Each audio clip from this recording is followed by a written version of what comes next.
Hello friends, आपल्या सर्वांची आवडती मालिका आनंदी या मालिकेच्या आजच्या गुरुवार 13 ऑगस्टच्या एपिसोडमध्ये आजपर्यंतचा सगळ्यात भयानक ट्विस्ट आलाय, ज्याचा कधी आपण विचारही केला नव्हता.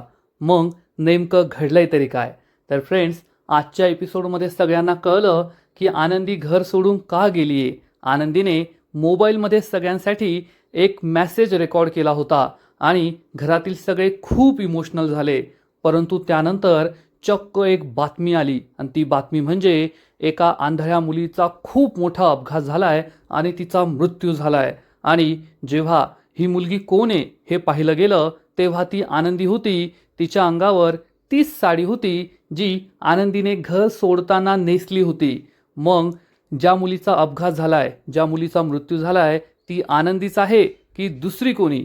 आणि या अपघाताची बातमी ऐकून युगंधर, आबा या सगळ्यांना जबर धक्का बसलाय.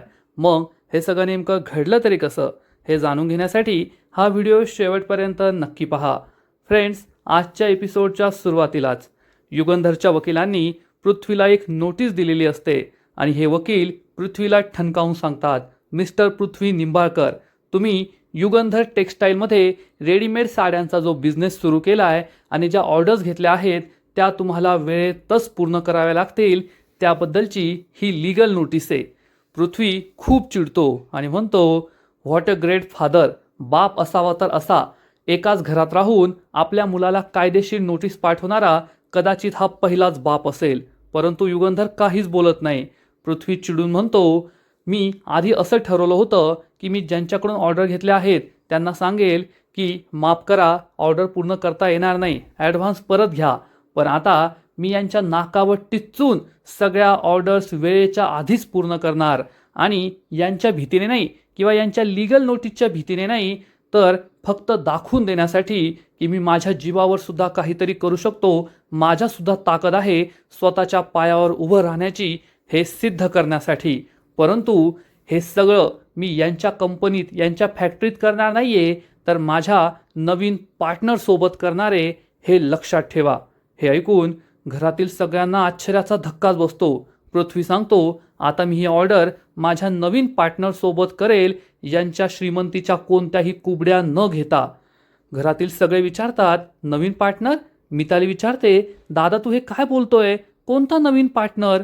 शिल्पासुद्धा चिडून म्हणते, अरे पृथ्वी, स्वतःच्या वडिलांची साथ सोडून, त्यांची कंपनी सोडून तू परक्या माणसांबरोबर बिझनेस करणार आहे आणि हा तुझा नवीन पार्टनर आहे तरी कोण ते सांग आधी. आणि तेवढ्यात विद्याधर येतो आणि म्हणतो, ए शिल्पाताई, थांब की, सांगतो कोण असणारे पृथ्वीचा नवीन पार्टनर. आणि लगेच विद्याधर म्हणतो, ओ माझ्या पार्टनर, या तुम्ही सुद्धा. सगळे दरवाजाकडे पाहतात आणि मग धमाका होतो, कारण येते शलाका. शलाकाला पाहून समजतं सगळ्यांना की शलाका आणि विद्याधरच पृथ्वीचे नवीन पार्टनर आहेत. आणि मग विद्याधर सांगतो, ज्यांच्या येण्याने होतो धमाका, ज्यांच्या येण्याने होते सगळ्यांची बोलती बंद, असेच पृथ्वीचे नवीन पार्टनर असतील विद्याधर आणि शलाका मॅडम. हे ऐकून हा सायको प्रांजल आणि मिताली भलतेच खुश होतात. विद्याधर, शलाका हे सुद्धा खूप खुश असतात. परंतु युगंधर काही बोलत नाही. घरातील सगळ्यांना समजतं पृथ्वीने एकदम चुकीचे पार्टनर निवडलेत, त्यामुळे ते काही बोलत नाही. विद्याधर एकदम माजात युगंधरला म्हणतो, काय मग युगंधर साहेब, झाली का बोलती पण पृथ्वी सरांचे नवीन पार्टनर पाहून? शिर्के हा पृथ्वीला म्हणतो, अरे पृथ्वी. तेवढ्यात युगंधर म्हणतो, शिर्के. शिर्के गप्प बसतो. युगंधर शिर्केला इशारा करतो आणि शिर्के नेहमीच्या स्टाईलमध्ये म्हणतो, पोचलं मालक साहेब. आणि शिर्के वकिलांना इशारा करतो, बोला वकील साहेब. आणि मग वकील पृथ्वीच्या पायाखालची जमीनच काढून घेतात आणि म्हणतात, कसं आहे ना पृथ्वी निंबाळकर, कदाचित तुम्ही जेव्हा कॉन्ट्रॅक्ट साईन केलं होतं मिस्टर युगंधर निंबाळकर यांच्याबरोबर, ते नीट वाचलेलं नाही आहे. या कॉन्ट्रॅक्टमध्ये स्पष्ट नमूद केलं आहे की तुम्ही ही जी नवीन रेडीमेड साड्यांची कंपनी उभी करताय, या ज्या सगळ्या ऑर्डर्स तुम्ही घेतल्या आहेत त्या तुम्हाला मिस्टर युगंधर निंबाळकर यांच्या युगंधर टेक्स्टाईल या कंपनीमध्येच पूर्ण कराव्या लागतील. तुम्ही या कॉन्ट्रॅक्ट दरम्यान दुसऱ्या कोणत्याही कंपनीशी किंवा व्यक्तीशी कोणतंही पार्टनरशिप करू शकत नाही. आणि जर तुम्ही असं केलं तर तुमच्यावर 2 वर्षांची बंदी घालण्यात येईल. तुम्ही पुढील 2 वर्ष बिझनेस करणार नाहीत. हे ऐकून पृथ्वी, विद्याधर, शलाका आणि घरातील सगळ्यांना जबर धक्का बसतो आणि वकील पुढे सांगतो, आणि जर तुम्ही असं करण्याचा प्रयत्न केला तर तुम्हाला 5 कोटी रुपये द्यावे लागतील. 5 कोटी दंड तुमच्याकडून वसूल करण्यात येईल. पृथ्वीच्या पायाखालची जमीनच सरकते. प्रांजल, मिताली यांच्या चेहऱ्यावर 12 वाजतात. विद्याधर, शलाकाचा विश्वासच बसत नाही की पृथ्वीने असं कॉन्ट्रॅक्ट साईन केलंय, आणि सगळे युगंधरकडे पाहतच राहतात. युगंधर, शिर्के यांच्या चेहऱ्यावर वेगळा स्वॅग असतो आणि पृथ्वीचा चेहरा मात्र पडतो. आणि तेवढ्यात छाया रडत रडत येते आणि म्हणते, मालक साहेब, मालक साहेब. तर लगेच शिल्पा चिडून म्हणते, ए छाया, तुला सुद्धा हीच वेळ मिळाली होती का रडायला? काय झालं इतकं रडायला? तर छाया सांगते, मालक साहेब, मला माझा फोन सापडला किचनमध्ये. आनंदीताईंनी यामध्ये एक मेसेज रेकॉर्ड केला आहे आपल्या सगळ्यांसाठी. आणि छाया रडू लागते. युगंधर आणि घरातील कोणाला कळतच नाही नेमकं काय झालंय. आणि माई म्हणते, अगं काय सांगितलंय त्या मेसेजमध्ये? बापू म्हणतात, कर तो मेसेज प्ले. आणि छाया हा मेसेज प्ले करते आणि मग सगळ्यांना आनंदीचा आवाज ऐकू येतो. आनंदी म्हणते, मालक साहेब आणि घरातील सगळे, आता पहाटेचे 4:30 वाजले आहेत, म्हणजे ब्रह्ममुहूर्त आहे. आणि माझ्या आबांनी मला नेहमी शिकवलंय की ब्रह्ममुहूर्तावर जेही कामाची सुरुवात केली जाते ते काम नेहमी यशस्वी होतं. म्हणूनच यावेळेस मी माझ्या नवीन आयुष्याला सुरुवात केली आहे. आणि आनंदीने आज पहाटे ब्रह्ममुहूर्तावर 4:30 वाजता हे सगळं रेकॉर्ड केलेलं असतं. तेव्हा आनंदी तिचं गाठोडं बांधत असते. तिचे कपडे, तिच्या वस्तू या सगळ्या गाठोड्यामध्ये ती बांधते. आनंदी सर्वांना सांगते, मी आता माझं गाठोडं बांधतीये आणि या गाठोड्यामध्ये मी आठवणी घेऊन जाते. कारण माझ्या आबांनी मला नेहमी शिकवलंय की आनंदी, घर, दार, संपत्ती, गाडी, घोडी या कोणत्याही संपत्तीपेक्षा आठवणी या सगळ्यात जास्त अनमोल असतात. आणि या घराने मला खूप साऱ्या आठवणी दिल्या आहेत, ज्या आयुष्यभर मला पुरतील, मला आनंदात ठेवतील. आनंदी आपलं गाठोडं बांधते आणि मग किचनमध्ये एक छोटंसं देऊळ असतं, तेथे देवाला नमस्कार करते. आणि मग प्रत्येक वस्तूला हात लावत लावत, स्पर्श करत करत आनंदी सर्वात आधी माई आणि बापूच्या रूममध्ये पोहोचते. माई आणि बापू हे ऐकत असतात. आनंदी म्हणते, माई, बापू, या घरात आल्यानंतर मला खूप एकटं एकटं वाटत होतं, परंतु या अनाथ मुलीला तुम्ही लेकीसारखं प्रेम दिलं, मला स्वतःची लेक मानलत. खरंच खूप मोठ्या मनाचे आहात तुम्ही. मी हे घर सोडून गेल्यानंतर स्वतःची काळजी घ्या, औषधं वेळेवर घ्या आणि माझी काळजी करू नका, मी ठीक आहे. असं म्हणून आनंदी माई आणि बापूच्या रूममध्ये, जेव्हा माई आणि बापू झोपलेले असतात तेव्हा त्यांच्या पाया पडते, नमस्कार करते. शिल्पा, पृथ्वी हे सगळं ऐकत असतात. आणि मग माई आणि बापूच्या रूममधून आनंदी चक्क शिल्पाच्या रूममध्ये पोहोचते. पण ती शिल्पाच्या रूमला बाहेरूनच नमस्कार करते, शिल्पाजवळ येत नाही. आणि या रेकॉर्डिंगमध्ये तिने असं म्हटलेलं असतं की शिल्पाताई, तुम्ही खरंच खूप चांगल्या आहात. आपल्या कुटुंबावर, आपल्या घरावर एखाद्याची किती निष्ठा असावी, किती प्रेम असावं, हे तुमच्याकडून शिकण्यासारखं आहे. तुमच्यावर माझा जेवढा राग होता ना, तो फक्त तुमच्या भावाच्या आणि भावाच्या मुलांच्या प्रेमापोटी आलेला होता, हे मला चांगलंच ठाऊक आहे. म्हणून माझं तुमच्याबद्दल काही म्हणणं नाही आहे. उलट तुमच्यासारखी खमकी, खंबीर बाई ही माझ्यासाठी आदर्शच आहे. आनंदी ही शिल्पाला सुद्धा नमस्कार करते आणि शिल्पाच्या रूममधून बाहेर पडते. युगंधर, माई, बापू, शिर्के, शलाका हे सगळे ऐकत असतात. आणि तेवढ्यात आरती आणि आर्ची तेथे येतात. आरती विचारते, माई, बापू, आनंदीबद्दल काही कळलं का? बापू सांगतात, हो आरती, आज पहाटेच ब्रह्ममुहूर्तावर आनंदीने घर सोडलंय आणि आमच्या सगळ्यांसाठी एक व्हॉइस मेसेज सोडलाय, तोच आम्ही ऐकतोय. आरती आणि आर्चीला जबर धक्का बसतो आणि मग सगळे हे ऐकत असतात. आणि सगळ्यांचे फक्त चेहरे दिसतात, आवाज मात्र आनंदीचा ऐकू येत असतो. आनंदी म्हणते, मालक साहेब, आजपर्यंत मी माझ्या डोळ्यांनी कधीच देव नाही पाहिला, परंतु तुम्ही सुद्धा माझ्यासाठी देवापेक्षा कमी नाही आहात. खरंच या जगात जर माझ्यासाठी कुणी देव असेल ना, तर तुम्ही आहात ते. कारण तुम्ही फक्त माझ्यासाठी नाही तर माझ्या संपूर्ण कुटुंबासाठी खूप काही केलं आहे.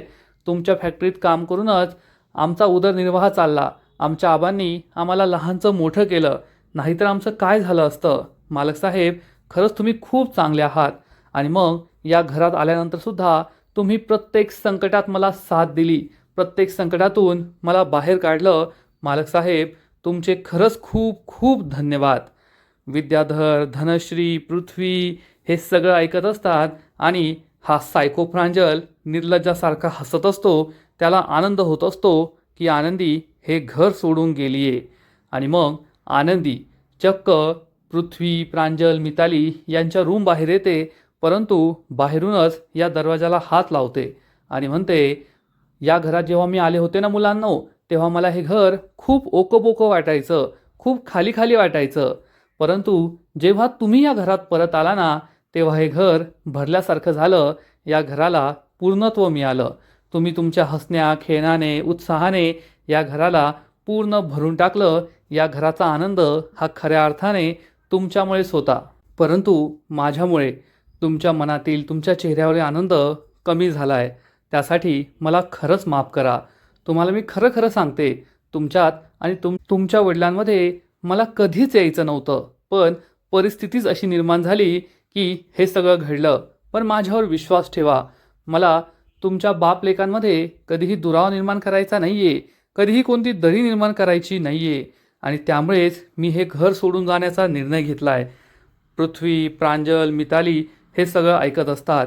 आर्ची खूप दुःखी होते आणि मग आनंदी ही सगळ्यांना सांगते की आता मी हे घर सोडून चालली आहे.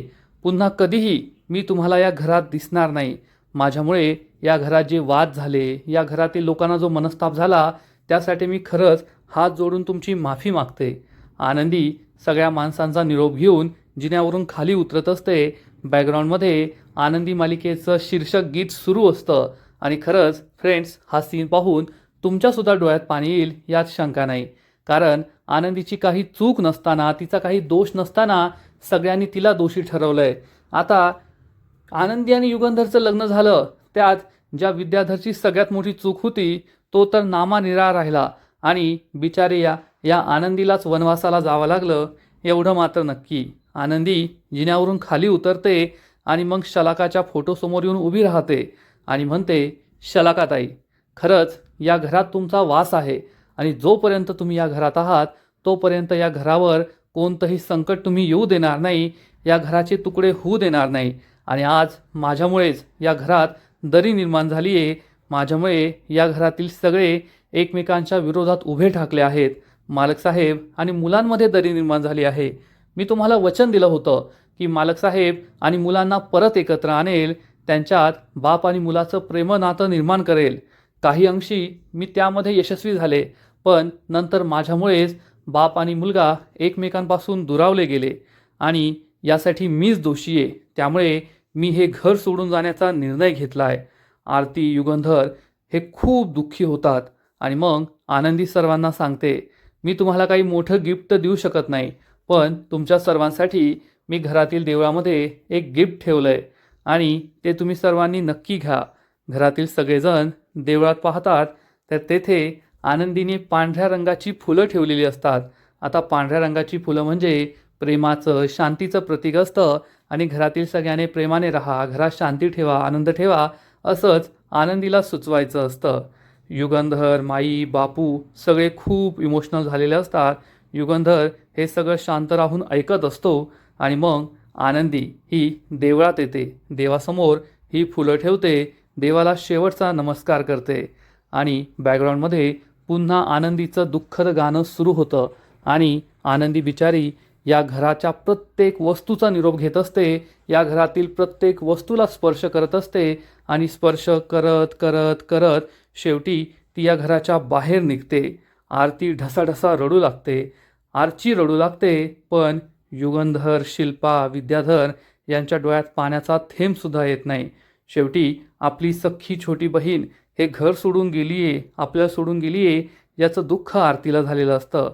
माई आणि बापूला सुद्धा वाईट वाटतं आणि मग शेवटी आनंदी एक एक करून घराच्या उंबरठ्याच्या बाहेर पाऊल ठेवते आणि तेव्हा सगळे झोपलेले असतात आणि आनंदीने घराबाहेर पाऊल ठेवल्यावर तुळशी माईसुद्धा तिला थांबवण्याचा प्रयत्न करते, परंतु आनंदी काही थांबत नाही आणि सगळ्यांचा निरोप घेऊन हे घर कायमचं सोडून निघून जाते.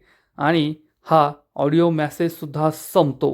हा ऑडिओ मेसेज संपल्यानंतर आरती रडत असतात, पण मिताली, प्रांजल, शलाका, पृथ्वी हे सगळे नालायकासारखे हसत असतात. घरात शांती असते आणि तेवढ्यात हा विद्याधर म्हणतो, काय मग युगंधर साहेब, गेली हो तुमची दुसरी बायकोसुद्धा पळून? म्हणजे एवढ्या थाटामाटाने लग्न करून आणलं तुम्ही तुमच्या बायकोला आणि तुमची बायको गेली घर सोडून, गेली की हो पळून. आता लोकांना काय उत्तर देणार? कोठे तोंड दाखवायला जागा नाही राहिली तुम्हाला. युगंधर गुपचूप ऐकून घेतो, काहीच बोलत नाही.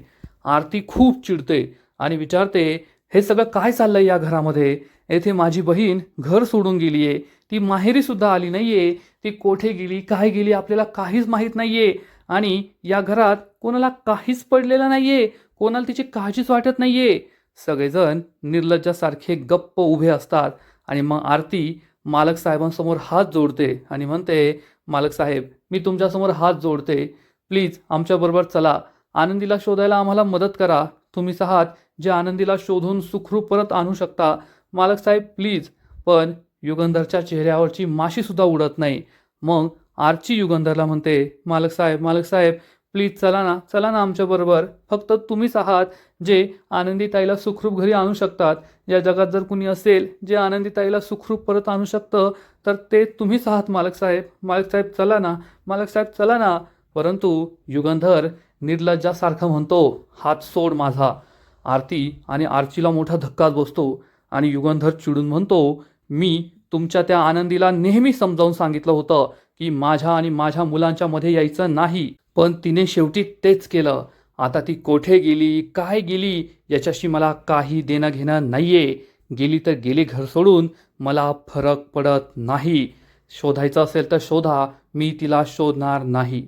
आरती, शिर्के यांना जबर धक्का बसतो, तर प्रांजल, मिताली मात्र निर्लज्जासारखे हसत असतात. शिल्पाचा सुद्धा विश्वास बसत नाही की आनंदीबद्दल युगंधर कधीपासून एवढा कठोर झालाय आणि तिला शोधायचं सुद्धा नाही म्हणतोय. आणि आजचा एपिसोड येथेच संपतो. फ्रेंड्स, आनंदी मालिकेचा आजचा एपिसोड खरंच खूप भारी होता, इंटरेस्टिंग आणि इमोशनल होता. आनंदी शेवटी हे घर सोडून गेली आहे आणि तिचा जो शेवटचा ऑडिओ मेसेज होता तो ऐकून प्रेक्षकांच्याही डोळ्यात पाणी आलं असेल.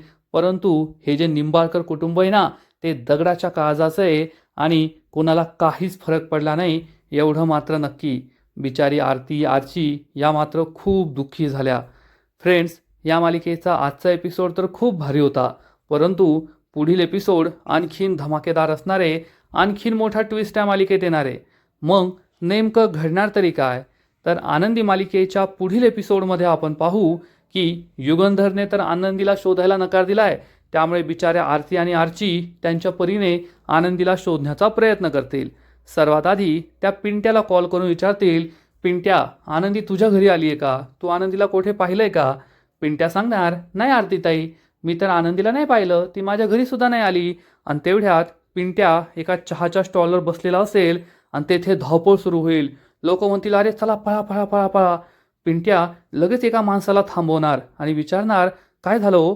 आणि हा माणूस सांगेल, ओ दादा, पुढे एका आंधळ्या मुलीचा मोठा ॲक्सिडेंट झालाय, तिला गाडीने उडवलंय. हे ऐकून पिंट्याला जबरदस्त धक्का बसेल. पिंट्याचा आणि आरतीचा फोन सुरू असेल. आरती आणि आर्ची सुद्धा हे ऐकणार आणि पिंट्या सांगणार, ताई, येथे एका मुलीचा अपघात झालाय. आणि तेवढ्यात माई आणि बापू सुद्धा तेथे येतील आणि म्हणतील, आम्हाला व्हिडिओ कॉल करून दाखव, जा तेथे लवकर. आणि पिंट्या तेथे जाणार आणि तेथे एका मुलीचा अपघात झालेला असेल, तिच्या चेहऱ्यावर कपडा टाकलेला असणार आणि म्हणजे आनंदीकडं जे गाठोडं होतं ते गाठोडं तेथे असेल. त्यानंतर आनंदीसारखाच रंग, आनंदीने नेसलेली साडी, ती साडीसुद्धा या मुलीच्या अंगावर असणार, फक्त तिचा चेहरा झाकलेला असेल आणि आजूबाजूला सगळी माणसं जमलेली असतील. आणि ही मुलगी आता जिवंत आहे की बेशुद्ध आहे ते काही कळलेलं नाहीये. आणि हे सगळं दृश्य पाहून आरती, आर्ची, छायाताई, माई, बापू या सगळ्यांना जबर धक्का बसणार. घरात आरडाओरडा, रडारड सुरू होईल. तेवढ्यात युगंधर तेथे येईल आणि सगळेजण त्याला सांगतील की आनंदीचा अपघात झालाय. आणि आनंदीचा अपघात झालेला पाहून युगंधरला सुद्धा जबर धक्का बसणार. आता युगंधर हा आनंदीवर कितीही चिडलेला असला, आनंदी कोठे गेली काय गेली मला फरक पडत नाही असं बोलत असला, तरी आनंदीचा अपघात झाला आहे आणि ती अशी रस्त्यावर बेवारस पडलेली आहे हे पाहून त्याच्या हृदयाला सुद्धा पाझर फुटेल आणि तो आनंदीला पाहण्यासाठी नक्की जाईल यात शंका नाही.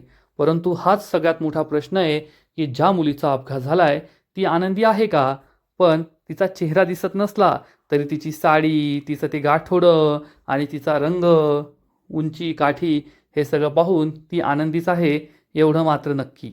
मग आता आनंदीबरोबर हे सगळं नेमकं कसं झालं, आनंदी सुखरूप राहील की नाही, हे सगळं तर आपल्याला पुढील एपिसोडमध्ये कळणार आहे. पण हे सगळं युगंधर आणि त्याच्या मुलांमुळे झालं आहे एवढं मात्र नक्की. तर फ्रेंड्स, तुम्हाला सुद्धा आनंदी मालिकेचा आजचा एपिसोड आवडला का? नक्कीच कमेंट करून सांगा. आणि या मालिकेचे असेच नवीन नवीन एपिसोड, नवीन नवीन अपडेट सर्वात आधी पाहण्यासाठी व्हिडिओला लाईक करा, शेअर करा, चॅनलला सबस्क्राईब करून बेल आयकॉनवर क्लिक करा. म्हणजे या मालिकेचे नवीन नवीन एपिसोड तुम्हाला सर्वात आधी पाहायला मिळतील. खूप खूप खूप धन्यवाद.